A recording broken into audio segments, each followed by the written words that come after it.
আর নিজেকে হত্যা করো না, নিশ্চিত জানো আল্লাহ তোমাদের প্রতি মেহেরবান।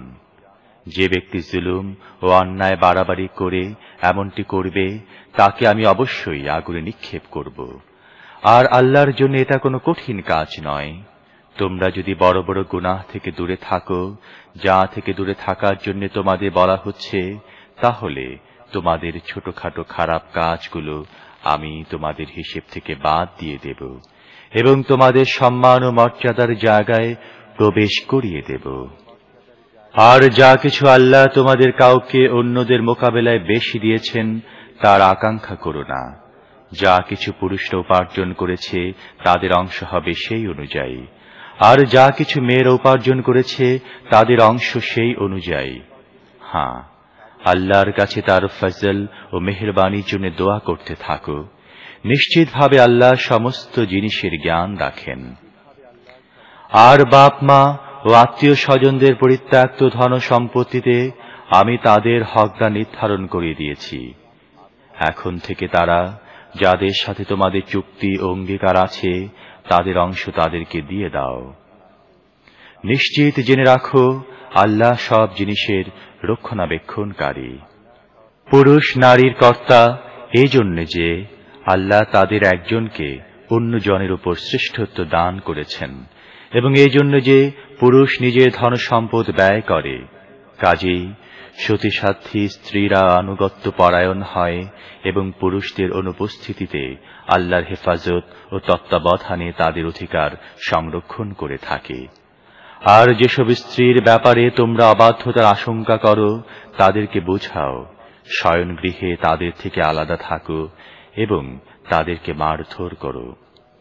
তারপর যদি তারা তোমাদের অনুগত হয়ে যায় তাহলে অযথা তাদের উপর নির্যাতন চালাবার জন্য বাহানা তালাশ করো না।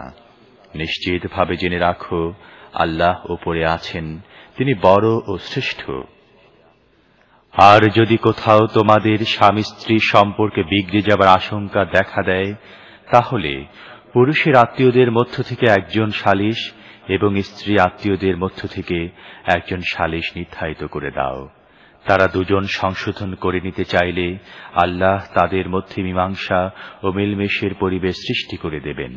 আল্লাহ সবকিছু জানেন, তিনি সর্বজ্ঞ। আর তোমরা সবাই আল্লাহর বন্দেগী করো, তার সাথে কাউকে শরীক করো না। বাপ মার সাথে ভালো ব্যবহার করো, নিকট আত্মীয় ও এতিম মিসকিনদের সাথে সৎ ব্যবহার করো। আত্মীয় প্রতিবেশী, অনাত্মীয় প্রতিবেশী, পার্শ্ব সাথী, মুসাফির এবং তোমাদের মালিকানাধীন বাদী ও গোলামদের প্রতি সদয় ব্যবহার করো। নিশ্চিতভাবে জেনে রাখো আল্লাহ এমন কোন ব্যক্তিকে পছন্দ করেন না যে আত্ম অহংকারে ধরাকে সরা জ্ঞান করে এবং নিজের বড়াই করে।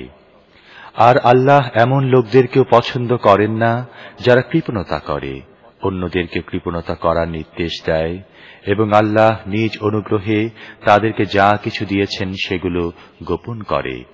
এই ধরনের অনুগ্রহ অস্বীকারী লোকদের জন্য আমি লাঞ্ছনাপূর্ণ শাস্তির ব্যবস্থা করে রেখেছি। আর আল্লাহ তাদেরকে অপছন্দ করেন যারা নিজেদের ধনসম্পদ কেবলমাত্র লোকদেরকে দেখাবার জন্য ব্যয় করে এবং আসলে না আল্লাহর প্রতি ঈমান রাখে আর না আখিরাতের দিনের প্রতি। সত্য বলতে কি, শয়তান যার সাথী হয়েছে তার ভাগ্যে বড় খারাপ সাথী জুটেছে। হ্যাঁ, যদি তার আল্লাহ ও শেষ দিনের প্রতি ঈমান আনত এবং যা কিছু আল্লাহ তাদেরকে দিয়েছেন তা থেকে ব্যয় করত, তাহলে তাদের মাথায় এমন কি আকাশ ভেঙে পড়ত?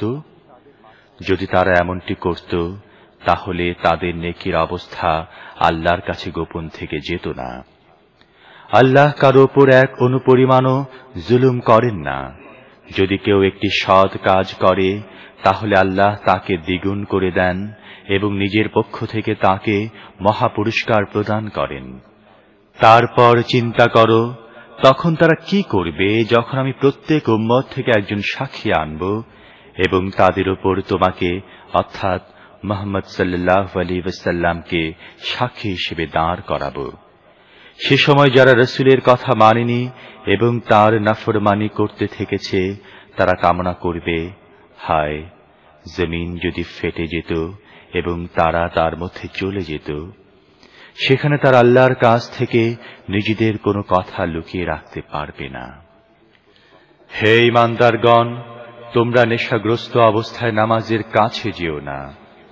নামাজ সেই সময় পড়া উচিত যখন তোমরা যা বলছো তা জানতে পারো। অনুরূপভাবে অপবিত্র অবস্থায়ও গোসল না করা পর্যন্ত নামাজের কাছে যেও না। তবে যদি পথ অতিক্রমকারী হও তাহলে অবশ্য স্বতন্ত্র কথা। আর যদি কখনো তোমরা অসুস্থ হয়ে পড়ো, সফরে থাকো, বা তোমাদের কেউ মলমূত্র ত্যাগ করে আসে, অথবা তোমরা নারী সম্ভোগ করে থাকো এবং এরপর পানি না পাও, তাহলে পাক পবিত্র মাটির সাহায্য গ্রহণ করো এবং তা নিজেদের চেহারা ও হাতের উপর বোলাও। নিঃসন্দেহে আল্লাহ কোমলতা অবলম্বনকারী ও ক্ষমাশীল। তুমি কি তাদেরকেও দেখেছ যাদেরকে কিতাবের জ্ঞানের কিছু অংশ দেয়া হয়েছে? তারা নিজেরাই গোমরাহির খরিদ্দার বনে গেছে এবং কামনা করছে যেন তোমরাও পথ ভুল করে বসো।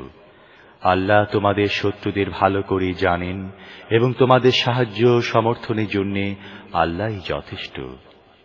যারা ইহুদি হয়ে গেছে তাদের মধ্যে এমন কিছু লোক আছে যারা শব্দকে তার স্থান থেকে ফিরিয়ে দেয় এবং সত্য দিনের বিরুদ্ধে বিদ্বেষ প্রকাশের জন্য নিজেদের জিহ্বা কুঞ্চিত করে বলে, আমরা শুনলাম এবং আমরা অমান্য করলাম। আর শোনে না শোনার মতো এবং বলে রাই না। অথচ তারা যদি বলতো, আমরা শুনলাম ও মেনে নিলাম এবং শোনো ও আমাদের প্রতি লক্ষ্য করো, তাহলে এটা তাদেরই জন্য ভালো হতো এবং এটাই হতো অধিকতর সততার পরিচায়ক। কিন্তু তাদের বাতিল পরস্তির কারণে তাদের উপর আল্লাহর অভিশাপ পড়েছে, তাই তারা খুব কমই ঈমান এনে থাকে।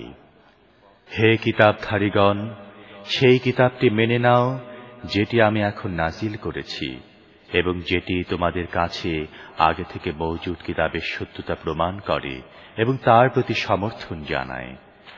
আর আমি চেহারা বিকৃত করে পেছন দিকে ফিরিয়ে দেবার অথবা শনিবারওয়ালাদের মতো তাদেরকে অভিশপ্ত করার আগে এর প্রতি ঈমান আনো। আর মনে রাখো, আল্লাহ নির্দেশ প্রতিপালিত হয়েই থাকে। আল্লাহ অবশ্যই শিরিককে মাফ করেন না। এছাড়া অন্যান্য যত গুনাই হোক না কেন, তিনি যা কিছু যারা নিজেদের আত্মশুদ্ধি ও আত্মপবিত্রতার বড়াই করে বেড়ায়, অথচ শুদ্ধি ও পবিত্রতা আল্লাহ যাকে চান তাকে দেন, আর তাদের ওপর বিন্দুমাত্র জুলুম করা হয় না। আচ্ছা দেখো তো, এরা আল্লাহর বিরুদ্ধে মিথ্যা রচনা করতে একটু কুণ্ঠিত হয় না? এদের স্পষ্ট গুনাহগার হবার ব্যাপারে এই একটি গুনাহই যথেষ্ট। তুমি কি তাদেরকে দেখোনি যাদেরকে কিতাবে জ্ঞান থেকে কিছু অংশ দেয়া হয়েছে এবং তাদের অবস্থা হচ্ছে এই যে তারা মিথ্যা ও তাগুতকে মানে আর কাফেরদের সম্পর্কে বলে, ঈমানদারদের তুলনায় এরাই তো অধিকতর নির্ভুল পথে চলছে। এই ধরনের লোকদের উপর আল্লাহ লানত বর্ষণ করেছেন। আর যার উপর আল্লাহ লানত বর্ষণ করেন, তোমরা তার কোনো সাহায্যকারী পাবে না। রাষ্ট্র পরিচালনায় তাদের কোনো অংশ আছে কি? যদি তাই হতো তাহলে তারা অন্যদেরকে একটি কানাকড়িও দিত না। তাহলে কি অন্যদের প্রতি তারা এই জন্য হিংসা করছে যে আল্লাহ তাদেরকে নিজের অনুগ্রহ দানে সমৃদ্ধ করেছেন? যদি একথাই হয়ে থাকে তাহলে তাদের জেনে রাখা দরকার, আমি ইব্রাহিমের সন্তানদেরকে কিতাব ও হিকমত দান করেছি এবং তাদেরকে দান করেছি বিরাট রাজত্ব। কিন্তু তাদের মধ্য থেকে কেউ এর উপর ঈমান এনেছে, আবার কেউ এর থেকে মুখ ফিরিয়ে নিয়েছে। আর যারা মুখ ফিরিয়ে নিয়েছে তাদের জন্য তো জাহান্নামে প্রজ্বলিত আগুনই যথেষ্ট। যারা আমার আয়াতগুলো মেনে নিতে অস্বীকার করেছে তাদেরকে আমি নিশ্চিতভাবে আগুনের মধ্যে নিক্ষেপ করব। আর যখন তাদের চামড়া পুড়ে গলে যাবে তখন তার জায়গায় আমি অন্য চামড়া তৈরি করে দেব, যাতে তারা খুব ভালোভাবে আযাবের স্বাদ গ্রহণ করতে পারে। আল্লাহ বিপুল ক্ষমতার অধিকারী এবং তিনি নিজের ফয়সালাগুলো বাস্তবায়নের কৌশল খুব ভালোভাবেই জানেন। আর যারা আমার আয়াতগুলো মেনে নিয়েছে এবং সৎ কাজ করেছে তাদেরকে এমন সব বাগিচার মধ্যে প্রবেশ করাবো যার নিম্ন দেশে ঝর্ণাধারা প্রবাহিত হবে। সেখানে তারা থাকবে চিরস্থায়ীভাবে। তারা সেখানে পবিত্র স্ত্রীদের লাভ করবে এবং তাদেরকে আমি আশ্রয় দেব ঘন স্নিগ্ধ ছায়াতলে। হে মুসলমানরা, আল্লাহ তোমাদের যাবতীয় আমানত তার হকদারদের হাতে ফেরত দেবার নির্দেশ দিচ্ছেন। আর লোকদের মধ্যে ফয়সালা করার সময় আদল ও ন্যায়নীতি সহকারে ফয়সালা করো। আল্লাহ তোমাদের বড়ই উৎকৃষ্ট উপদেশ দান করেন, আর অবশ্যই আল্লাহ সবকিছু শোনেন ও দেখেন। হে ঈমানদারগণ, আনুগত্য করো আল্লাহর এবং আনুগত্য করো রসুলের আর সেই সব লোকের যারা তোমাদের মধ্যে দায়িত্ব ও ক্ষমতার অধিকারী। এরপর যদি তোমাদের মধ্যে কোনো ব্যাপারে বিরোধ দেখা দেয়, তাহলে তাকে আল্লাহ ও রসুলের দিকে ফিরিয়ে দাও, যদি তোমরা যথার্থই আল্লাহ ও পরকালের উপর ঈমান এনে থাকো। এটি একটি সঠিক কর্মপদ্ধতি এবং পরিণতির দিক দিয়েও এটি উৎকৃষ্ট। হে নবী, তুমি কি তাদেরকে দেখোনি যারা এই মর্মে দাবি করে চলছে যে তারা ঈমান এনেছে সেই কিতাবের প্রতি যা তোমার উপর নাজিল করা হয়েছে, এবং সেই সব কিতাবের প্রতি যেগুলো তোমার পূর্বে নাজিল করা হয়েছিল, কিন্তু তারা নিজেদের বিষয়সমূহের ফয়সালা করার জন্য তাগুতের দিকে ফিরতে চায়, অথচ তাদেরকে তাগুতকে অস্বীকার করার হুকুম দেয়া হয়েছিল। শয়তান তাদেরকে পথভ্রষ্ট করে সরল সোজা পথ থেকে অনেক দূরে সরিয়ে নিয়ে যেতে চায়। আর যখন তাদেরকে বলা হয়, এসো সেই জিনিসের দিকে যা আল্লাহ নাজিল করেছেন এবং এসো রসুলের দিকে, তখন তোমরা দেখতে পাও ওই মুনাফিকরা তোমাদের দিক থেকে মুখ ফিরিয়ে পাশ কাটিয়ে চলে যাচ্ছে। তারপর তখন তাদের কি অবস্থা হয় যখন তাদের কৃতকর্মের ফলস্বরূপ তাদের উপর কোনো বিপদ এসে পড়ে? তখন তারা কসম খেতে খেতে তোমার কাছে আসে এবং বলতে থাকে, আল্লাহর কসম, আমরা তো কেবল মঙ্গল চেয়েছিলাম এবং উভয় পক্ষের মধ্যে কোনো প্রকারে সম্প্রীতি প্রতিষ্ঠিত হয়ে যাক, এটি ছিল আমাদের বাসনা। আল্লাহ জানেন তাদের অন্তরে যা কিছু আছে। তাদের পেছনে লেগো না, তাদেরকে বুঝাও এবং এমন উপদেশ দাও যা তাদের হৃদয়ের অভ্যন্তরে প্রবেশ করে যায়। তাদেরকে জানিয়ে দাও, আমি যে কোনো রসুলে পাঠিয়েছি এ উদ্দেশ্যে পাঠিয়েছি যে আল্লাহর হুকুম অনুযায়ী তার আনুগত্য করা হবে। আর যদি তারা এমন পদ্ধতি অবলম্বন করত যার ফলে যখন তারা নিজেদের উপর জুলুম করত তখন তোমার কাছে এসে যেত এবং আল্লাহর কাছে ক্ষমা চাইত আর রসুলও তাদের জন্য ক্ষমার আবেদন করত, তাহলে নিঃসন্দেহে তারা আল্লাহকে ক্ষমাকারী ও অনুগ্রহশীল হিসেবে পেত। না, হে মুহাম্মদ, তোমার রবের কসম, এরা কখনো মুমিন হতে পারে না যতক্ষণ এদের পারস্পরিক মতবিরোধের ক্ষেত্রে এরা তোমাকে ফয়সালাকারী হিসেবে মেনে না নেবে। এরপর তুমি যা ফয়সালা করবে তার ব্যাপারে নিজেদের মনের মধ্যে কোনো প্রকার কুণ্ঠা ও দ্বিধার স্থান দেবে না, বরং সর্বান্তকরণে মেনে নেবে। যদি আমি তাদের হুকুম দিতাম, তোমরা নিজেদেরকে হত্যা করো অথবা নিজেদের ঘর থেকে বের হয়ে যাও, তাহলে তাদের খুব কম লোকই এটাকে কার্যকর করত। অথচ তাদেরকে যে নসিহত করা হয় তাকে যদি তারা কার্যকর করত, তাহলে এটি হতো তাদের জন্য অধিকতর ভালো ও অধিকতর দৃঢ়তা ও অবিচলতার প্রমাণ।